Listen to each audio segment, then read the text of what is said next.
ربیع الاول شریف کا جب بھی چاند نظر آتا ہے تو حضور کے دیوانوں کی، حضور کے مستانوں کی، حضور کے عاشقوں کی عجیب کیفیت ہو جاتی ہے، اس لیے کہ خوشی ہے آمنہ کے لال کے تشریف لانے کی۔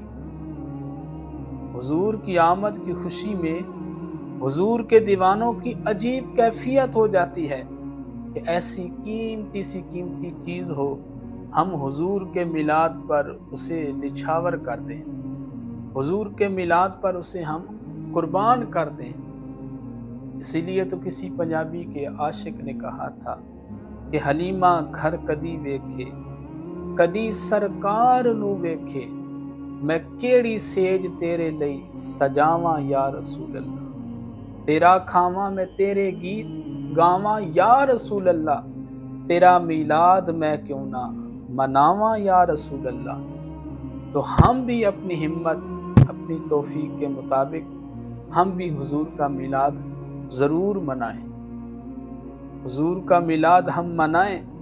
اپنے گھروں کو سجائیں، اپنے گلیوں کو سجائیں، اور حضور کی آمد کی خوشی میں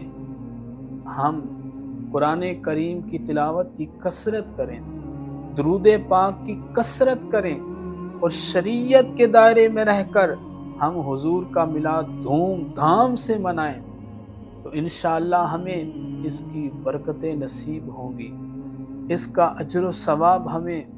نصیب ہوگا۔